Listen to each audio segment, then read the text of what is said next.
Routine number three, the company that we've selected is Johnson & Johnson. I'm Kyle Brown. I'm Gabriella Villalobos. I'm Wes McBride. I'm Braden Romine. And I'm Cole Fout.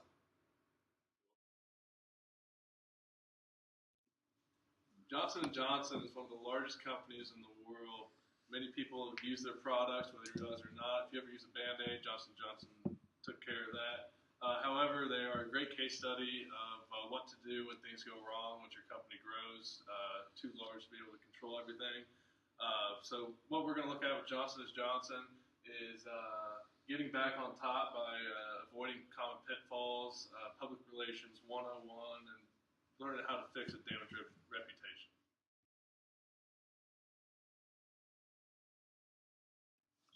Johnson & Johnson is a household name. Most people don't just know the name, but also the products they make and sell. According to their website, the three brothers, Robert, James, and Edward Johnson, established this company in New Brunswick, New Jersey in 1886. Through the years, they've established many firsts, including the first ever medical aid kit, the first maternity kit, and also introducing Band-Aids. Some other well-known products of theirs is Listerine, Zyrtec, Benadryl, Band-Aid, Motrin, and Tylenol. One of their more notarized products is the baby powder or talcum powder, whatever you know it as. However, within the recent few years, there's been a discovery that they've actually been using cancer-causing substances. As you can imagine, it's created quite an issue for Johnson & Johnson, and today we'll be discussing what they can do to affect that and what they can do to change what they've done.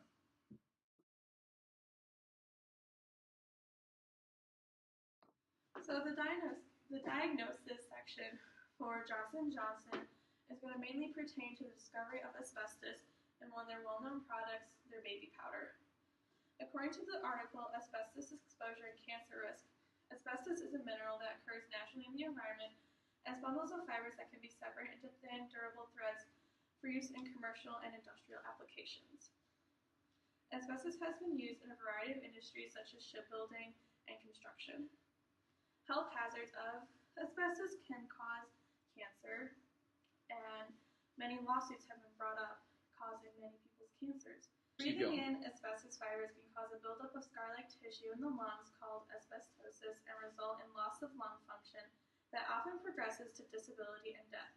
It can also cause cancer of the lung and other diseases such as mesothelioma of the pleura, which is a fatal malignant tumor of the membrane lining in the cavity of the lung or stomach, which was found in the Department of Labor's website.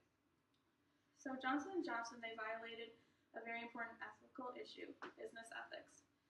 Business ethics is the application of general ethical principles to the action and decisions of businesses and the conduct of their personnel.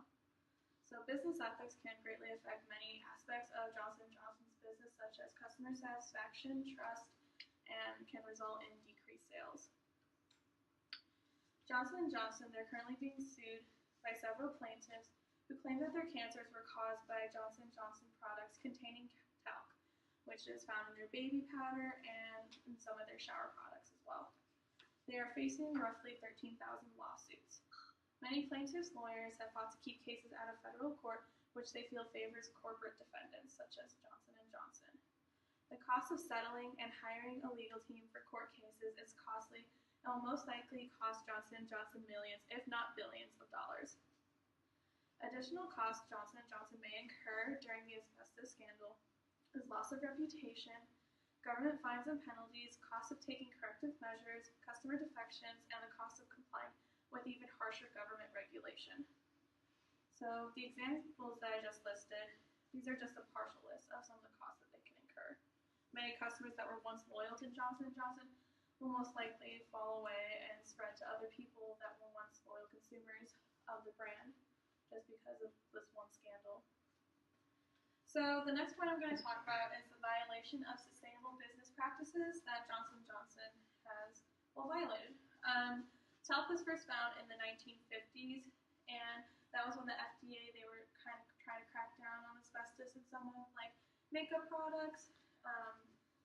And during the 70s was when they first found some asbestos in their talc powder.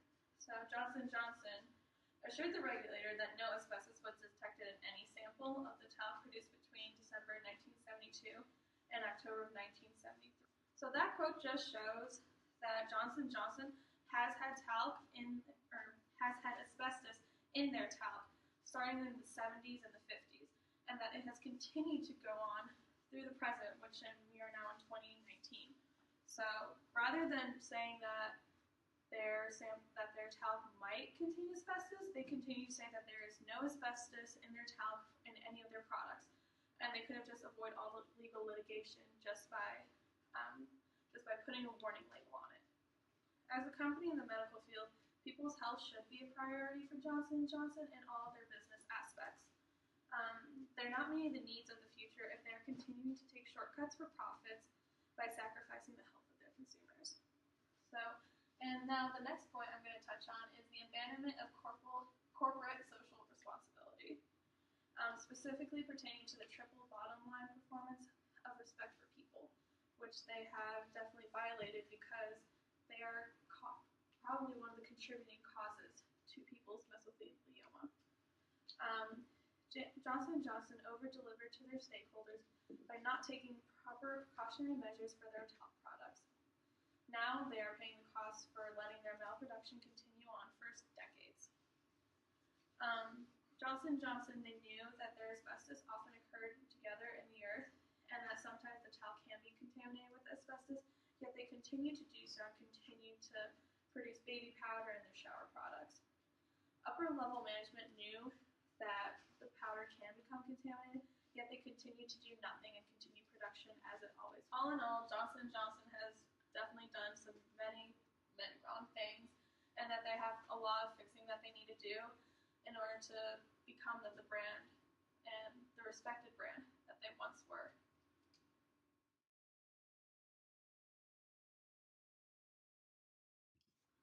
As far as solutions go for Johnson & Johnson to fix their problems, they have two main routes they can go. They can have a temporary route, which basically involves slapping a Band-Aid over their boo-boo, or you can go the permanent route and get in there, have surgery on the problem, and really fix it permanently. By the way, Johnson & Johnson produces Band-Aids and surgical equipment, so they can do either one, literally. So the temporary solution for Johnson & Johnson, when it gets to companies of this size, it'd be very easy for them to try to sweep it under the rug. They could pay their dues and not really apologize to the public, ignore their PR scheme, and they could keep going because they're big enough and they got enough money to survive as the company that they are. And now, while that might help their bottom line in the short term, over time, if these events keep happening and they keep handling the same way, then it's going to inevitably keep stacking up on them. They're going to lose consumer confidence. People aren't going to trust the company anymore. They're going to be viewed as an unethical company, which is going to hurt their bottom line, and eventually people are going to stop buying from them. However, if they go for a permanent solution, where they really get in there, go into surgery, cut up everything that's wrong, recycle their products, recycle their ideas, get everything moving more efficiently, that could really help their company in the long term. Now, in the short term, however, it end up hurting their bottom line because it's going to be expensive. They're going to have to go through to fix their top product. They're going to have to go through different facilities. They're going to have to get their sourcing, change their sourcing for it. They're going to have to go through more rigorous testing and product control, quality control. But in the end, it's going to turn into larger revenues because people are going to begin to trust the company again because the products aren't, frankly, giving people cancer. Another thing that they can do, along with the permanent solution, is reach out with the PR, public relations, and really let people know what's going on, be open, transparent, and honest with what's going on with their company. Because there's nothing that people hate more than a giant corporation with an agenda that they like to hide. This is pretty evident after the market crash in 2008 with all the too big to fail financial institutions. Many people lost faith in the financial industry, and it's just as easy for them to lose faith in any other industry.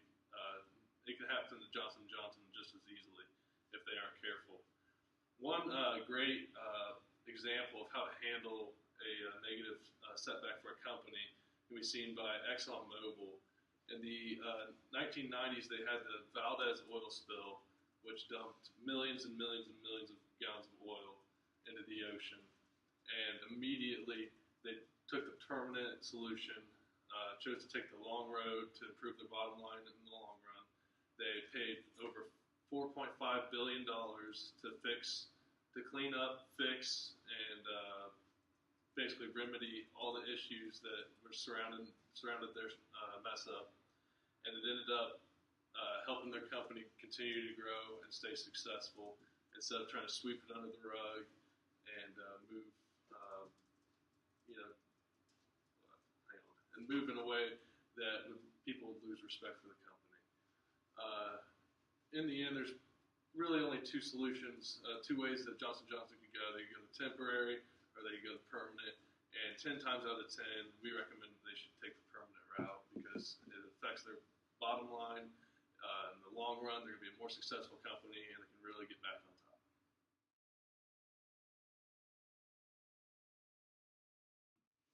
So now we'll get into the action portion of the presentation where Johnson & Johnson will follow these steps in order to reclaim some of their trust in their customers. First off, they need to admit to their misuse and accept the accountability of the mistakes that they've made. And then next, they need to restore the grievances with those who were directly affected by the asbestos products. And then they need to demonstrate to their customers as well that the people are more important than making money, as well as increase their investment in research and development, which they have already started doing by being the industry leaders by investing $10 billion into research and development. And then they need to provide complete transparency of their ingredients in all their products, so all their customers feel safe when using these products. Continuing, they need to eliminate the use of asbestos in any of their talcum products. Going on with these action steps, they need to conduct quarterly inspections on all their products and release that information to the public. Therefore, again, so their customers know that the products that they're using are safe. They need to provide employees with training so they know what products are harmful to humans, as well as create a transparent database within the whole company. And then also create a web page on their website where consumers can comment their concerns. Therefore, Johnson & Johnson can take that into consideration. They also need to create ad campaigns to assure the safety of their products. And then finally, I think it would be a good idea for them to donate money to a multitude of different cancer foundations for those who have been affected or gotten cancer from the asbestos-based products. Following these steps will provide Johnson & Johnson with a path to reclaim the majority of their reputation.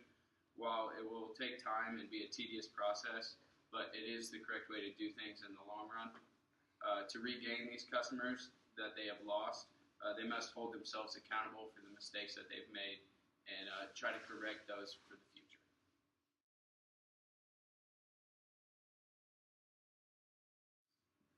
So I'll be presenting over the evaluation phase. Johnson & Johnson needs to collect and analyze data. This data will help them evaluate whether their action they implemented is successful or not. This will, in the end, help them regain the support of their consumers and once again be a household name brand. There's four different criteria that they will measure this with. The first one being quality control. Quality control, they need to set specific standards and processes for their products. Doing this will not allow them to have harmful carcinogens in their products. During this, Johnson & Johnson will not be able to harm any of their consumers. This will once again bring loyalty back to other consumers, knowing that their products are safe. The next is have appropriate business ethics. In the beginning, Johnson & Johnson's top managers knew that they had this harmful carcinogen in their products. As their top managers knew that they had these harmful carcinogens in their products, this is regarding appropriate business ethics. This starts at their top managers and funnels down all the way throughout their company. Giving this negligence of knowing that they had this asbestos in their products gives the consumers a bad rep, gives them a bad rep for the consumers. Consumers are Johnson & Johnson's main priority. Not having consumers doesn't allow Johnson & Johnson to remain a top competitor in their industry. Next thing Johnson & Johnson needs to do is provide complete transparency of their company to consumers. Doing this allows them to once again regain the top company in their industry. Being transparent to the company, one, example is to create a database inside the company that will be completely transparent to the public. This could include their quality control standards, which allow the public to be able to see what is in their products and what they make their products with.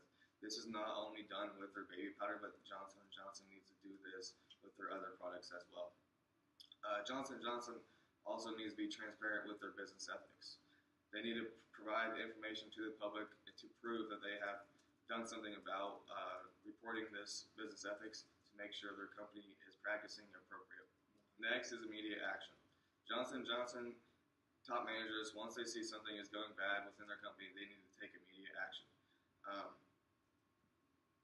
Like Braden said earlier in the presentation, Johnson & Johnson tried to sweep this under the rug. Taking immediate action shows their consumers that they care about their products and their safety for their consumers. This will once again allow Johnson & Johnson to be a top competitor in the industry and bring the loyalty back from their consumers.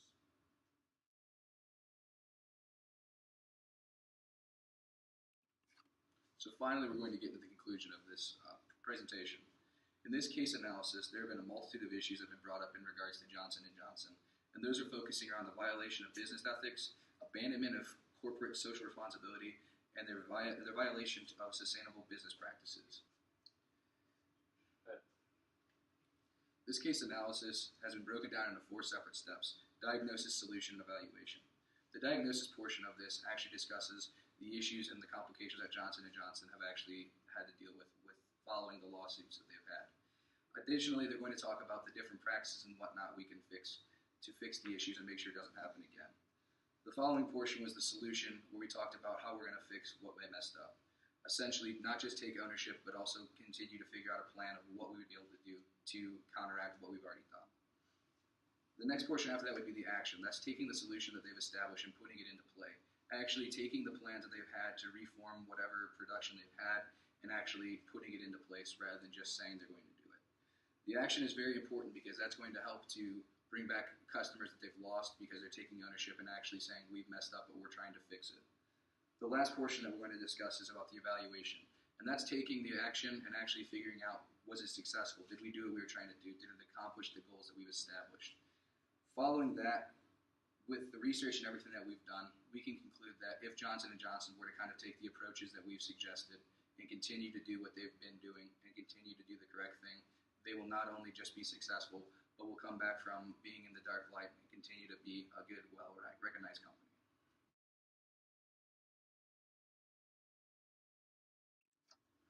So now we're going to take a look at the 4 discussion questions that we've prepared for you guys. The first one is, what is a major company in recent history that has a large scandal, and what did that company do to remedy that situation? Question number 2 is, from the consumer standpoint, what values and competencies make certain companies more valuable to you personally? Just try and think of one of your brand loyalties and discuss why you're loyal to that company. Question number 3, do you think government intervention is necessary to monitor the actions of large corporations, or are you in favor of letting the market weed out the quote-unquote bad companies? And then our last one to wrap things up is, in your eyes, what is one company that you believe had the most harmful scandal of all time, and why? Like we said earlier, we're Group 3, and we want to thank you for listening to our presentation.